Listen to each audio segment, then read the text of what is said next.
Okay, so the most popular video I've ever made, without question, is my Terra Luna video, where I literally predicted that that bubble would pop months before it happened. And honestly, a ton of y'all watching right now probably found my channel through that video. But anyhow, now I've got another potential bubble on my radar. But this time, it's not some fancy DeFi project offering you insane yield. Nope. This time, it's coming from the supposedly safe and regulated side of crypto. You see, the bubble that's forming is actually the stock of a stablecoin company that has rocketed 10x in less than 2 weeks. And honestly, this might be the biggest bubble we've seen all cycle. But anyhow, you know me, I had to dive in and analyze everything I could find. And in this video, I'm going to share my takeaways with you. We'll answer, is this really a bubble? And if so, do we try to ride the wave, short it, or just avoid it completely and wait for the dust to settle? So if you want to know the answers to these questions, then just sit back, relax, and keep on watching. Alrighty, so the name of the company is Circle. And if you've been in crypto at all, then you've probably used their product, USDC, which is the second most popular stablecoin in the world. Their whole business is actually quite simple. They take all the dollars that people put into USDC, throw them into treasury bills, and just sit back and collect interest. This sounds simple, right? But here's where their story gets interesting. You see, Circle couldn't have picked a better time if they tried. You might not remember this, but Circle actually tried to go public with a SPAC back in 2022, and they completely whiffed on that, but they didn't give up, and eventually the landscape started to change. The US finally started to pay attention to stablecoins. The Genius Act was heating up, and politicians were giving them all sorts of lip service. So after a few years of barely any IPOs, the public markets started to heat up once again. And right as that's happening, the rumor mill kicks in. Coinbase and Ripple both wanted to buy Circle, first for $5 billion, then $11 billion, and then maybe even higher than that. Honestly, I thought those numbers were way too high back then, and that Circle was crazy for not accepting. But thank God they didn't sell, right? Because what happened next, nobody could have predicted. You see, their IPO was absolutely insane. They started raising the price even before launch. And when it was go time, BlackRock came in and scooped up 10% of the whole offering. And let's be honest, if BlackRock wants a slice, then there's definitely something cooking behind the scenes. Anyhow, when trading started, it was a straight moonshot. 31 at IPO, opened at 69, shot up to 104, and at one point it just kept on rocketing, topping out at 300 in less than 2 weeks. Now, one thing to note is that a big part of this price action was due to a massive short squeeze going on. You see, you had all sorts of people on Twitter who thought they were so smart lining up to short this thing, thinking it was easy money. But with barely any shares out there, every additional pump forced more and more of them to cover, which just pushed the price even higher. So as you can imagine, it was pure chaos during that stretch. And anyone who thought they could outsmart the hype train by shorting just got completely wrecked. But hold on a sec, because this isn't just some random meme coin, right? This is supposed to be a serious company with real fundamentals. And yet, if you look at the numbers, they're straight up delusional. At one point, Circle's market cap actually surpassed all the USDC in existence. Just think about that for a sec. The company was worth more than all the money it's managing. I mean, what the heck, right?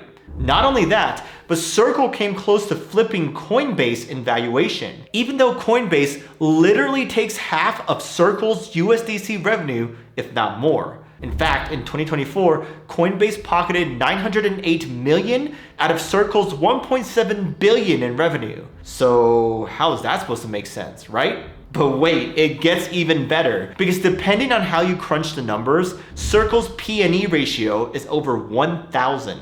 You heard me right, 1,000. If you gave Tether, their main competitor, the same multiple, they would be worth over $4 trillion, which is more than Apple, Microsoft, and Nvidia. So clearly this is bubble math at its finest. And it doesn't matter what metric you pick, price to sales, price to earnings, I don't care. It's all the same. It's totally disconnected from reality. But wait, that's not all. Because did you know that over 97% of Circle's revenue comes from interest on all those USDC dollars sitting in T-bills? Yep, it's true. And so if rates drop, which is probably gonna happen soon, then Circle's revenue will also drop. After all, Trump's out there calling for lower rates every single day, and the Fed is projecting at least 2 rate cuts this year. So Circle's business, which has very little diversification, is looking quite fragile right now, and their only plan is to pray that rates stay high.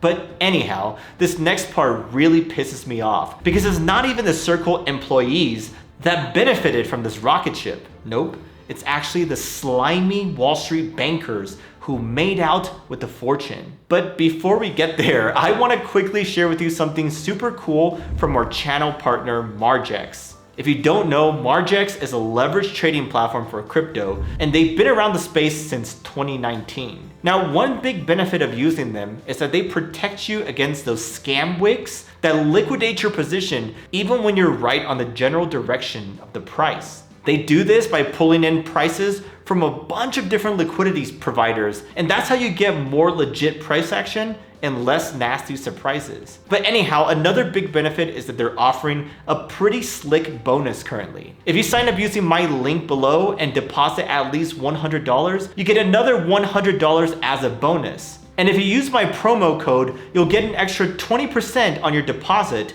up to 10K. Now just FYI, you can't withdraw or trade with that bonus directly, but you can use it to reduce your trading fees by up to 50% until that bonus amount runs out. So if you're actually trading quite a bit and with a good amount of volume, then this saves you a ton of money in the long run. But overall, check this out. Margex is super duper simple. There's not like 1,000 different options on their trading interface. And all you gotta do is select the order type, leverage amount, order amount, and boom, I'm in. Just like that, I opened a long on Bitcoin. And all that just took 3 seconds or less. So whether you think it's joyful July like I do and want to long, or you're worried about a bubble pop and want to short, then you can do either easily on Margex. Just check out my links below. All right, back to Circle and back to how their team got shafted. You see, if you look into their whole IPO setup, you'll see that it's actually the bankers who made out like absolute bandits on this deal. They priced it low,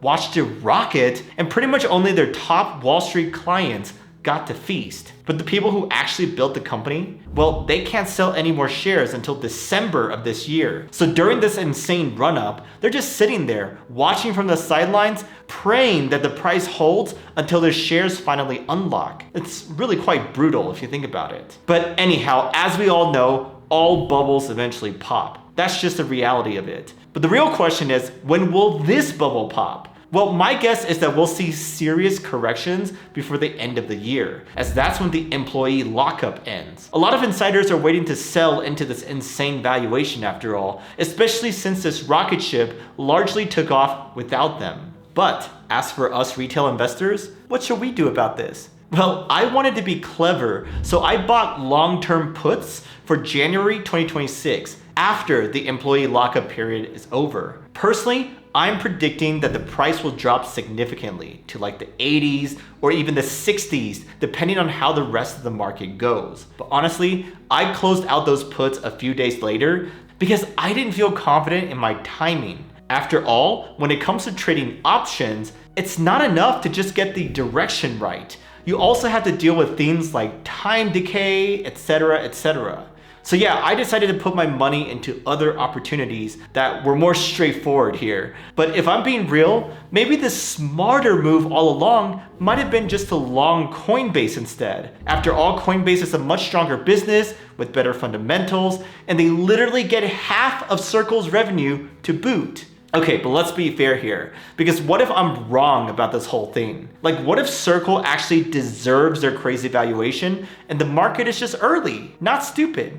Well, let's take a look at the strongest bull case that I can make and steelman this side of the argument. So first off, Circle is the only pure play public stablecoin company out there. You can think of it as core infrastructure for the entire crypto space. Also, Wall Street is obsessed with it, and analysts are predicting that the stablecoin market could 10x in the next 5 years. Bernstein is out there saying that the global stablecoin circulation could hit 2.8 trillion by 2028. And right now, stablecoins are just 1% of the US M2 money supply and 1% of global currency trades. So if they can get that even somewhat close to 10%, then Circle would be at the center of $1 trillion boom. But wait, that's not all, because you also got the regulatory tailwinds that Circle benefits from. You got the Senate passing the Genius Act, which finally gives stablecoins legal clarity, and you got Secretary Bessent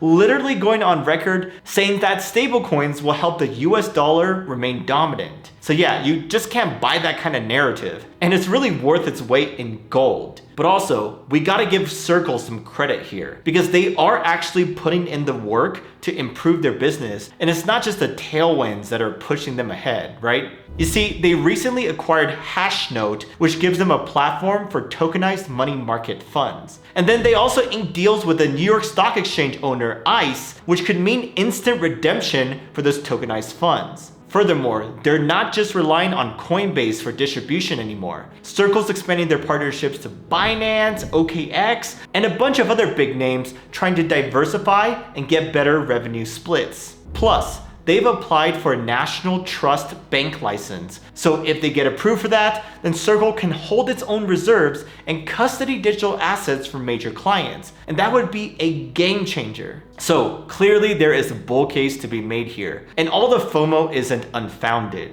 But that being said, I still think this is a bubble. After all, it's gone up too much too soon, and their fundamentals are completely out of whack. So if I had to bet money, I would bet that this will eventually pop and drop back down to its day one price of $69. But here's the catch. Bubbles can get way bigger and last way longer than anyone expects. So if you're thinking about trading this, then you really gotta be careful. That's why I recommend being patient, and definitely don't short it unless you really know what you're doing. But anyhow, besides all this Circle bubble talk, I do think that Bitcoin can reach 120, 130, or even 150K real soon. The reason why? Well, I explained that in this video right here.